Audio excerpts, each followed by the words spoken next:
I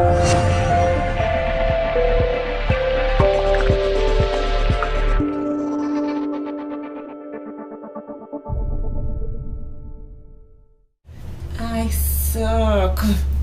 I'm fat. I could never do that. I'm not smart enough. She looks way better than I would in that outfit. Only rich people can afford this. I'm so stupid. I've always been this way. When is my life ever gonna change? I'm so tired of being alone. I'm so tired of being alone. I'm so tired. Megan, I'm gonna need you to calm all that down for real so I can start this here episode, okay? Hey guys, welcome to Be Inside Out TV, where living from the inside to create a life you love is the norm. Today's episode deals with perception, more specifically, your perception of yourself. Have you ever found yourself in a similar stupor of belittling self-chatter like the one you just witnessed me going through? It never feels good, right? But somehow we think it's all true. And we keep finding stuff to prove it. Lord have mercy. I can make an entire season of Be Inside Out TV about the brain, hormones, chemicals, DNA, our emotions, our subconscious, our neocortex, and then some. For why we do this, but that would take forever. So today, we'll just focus more simply on why it matters, how to notice when it's happening, and how to stop it momentarily or permanently. To learn how to get a hold of your inner drama queen or king, keep watching. First, why does self-perception matter so much? It's simple. What you think, and more specifically what you believe about yourself, is what you'll become.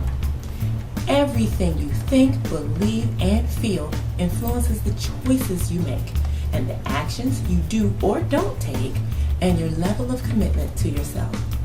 Anything you repeat long enough, it leaves some type of groove in your brain, and then it becomes real. Well, real in the sense of what the majority of people understand about reality. So let me explain. For example, if you practice learning something, right, eventually you'll know the information or how to do it. If you repeat a dance step long enough, it'll become second nature. It'll become automatic. You don't have to think about it. How about this? If you tell yourself you're not attractive often enough, you'll do things and find evidence to confirm that. We're creatures of habit, and habit isn't just limited to the physical. Mental habits also play a big role in what becomes our everyday reality. So now you may be wondering, since habitual thinking leads to habitual actions and manifested results, how then can I do something about it? Can I break my thought and belief patterns? And the answer is a resounding yes.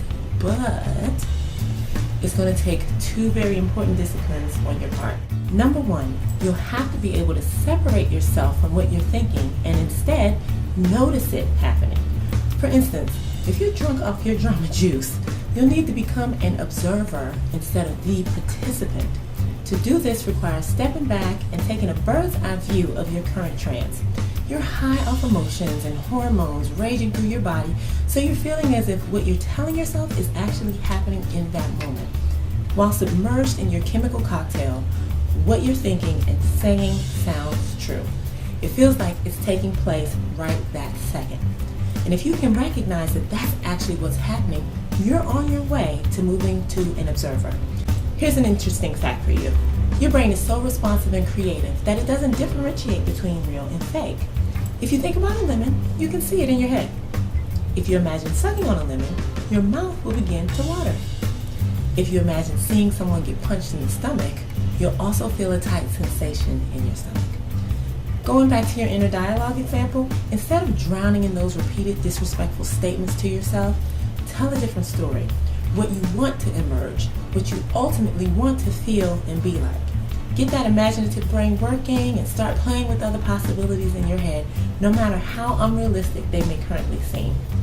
Now you're thinking, but Megan, that's dumb. How does pretending something is real gonna make it real? This leads me to discipline number 2. Practice, boo. Practice. It will be awkward at first, but keep at it. Remember those examples I gave you about habit? You have to create a new habit to start doing this. You'll need to repeat some things in your mind regularly to reprogram your subconscious thought patterns. If you've always thought, I suck, put that thought on pause, take a bird's eye view, and say this instead. I recognize that thought. I don't like the way it feels. You can then say, I don't want to experience this feeling anymore. Let me change the channel. Then start broadcasting a different story on your imaginary screen to gently move you from the I suck story to something that feels better. I always say, treat yourself like a child. Pour into your mind how you would pour into your child's mind. Would you tell your child some of the things you tell yourself? Wouldn't you teach them otherwise? Would you give in to every demand, every whine, tantrum, and fuss your child makes? If the answer is no, then do the same with yourself. When those old familiar thoughts and feelings come up, don't fall for it. Put that thing in timeout, honey, and give it a chance to get itself together and reevaluate this whole thing for the better. Not because of what you do or don't feel like doing. You know how mama would do? The more you practice recognizing when you're about to spiral, taking a second to pause, assessing where you are, and then working on shifting into a different story, you'll eventually come to believe your new self-perception. To sum this up, it's not until you get it that you'll see and thus live anything different. No one else's perception matters of you, only yours. I can tell you until I'm blue in the face, love, you are an amazingly bright, beautiful, expansive, and unlimited being who can create life the way they see fit with health, abundance, and joy. And if you don't believe a word of that, it's not going to happen for you. So you have to embody it in order for my words to influence you. So next time someone pays you a compliment and you find it hard to accept it, instead of brushing it off because you don't believe it just yet, thank them for sharing and look at yourself. Use that as an opportunity to practice developing having a healthy self-perception. Whatever you ultimately believe about you is what will happen for you. There is no way around this one. It is law, and thus the reason why making sure your self-perception is healthy is so important. Whether you believe you can or you can't, you're right. Thanks, Henry Ford. Now it's your turn. Name one step you can take right now to move from being a participant in your over-the-top dramas to the observer and director of your life. We want to hear from you. Go now to beinsideout.com and leave your one action step in the comment section. While there, sign up for email updates to stay in the know. Be notified first when new Be Inside Out goodness is coming up, and it is coming up. If you like this video, don't forget to subscribe to this channel and share the love with your friends across all your social networks. As always, please remember to nurture your soul first so you can be a beacon and a blessing to everyone who needs you. See you next Wednesday. Be you and be well. Need to love yourself a little more and lose a few extra pounds? Get details about the next weight management class at beinsideout.com/info.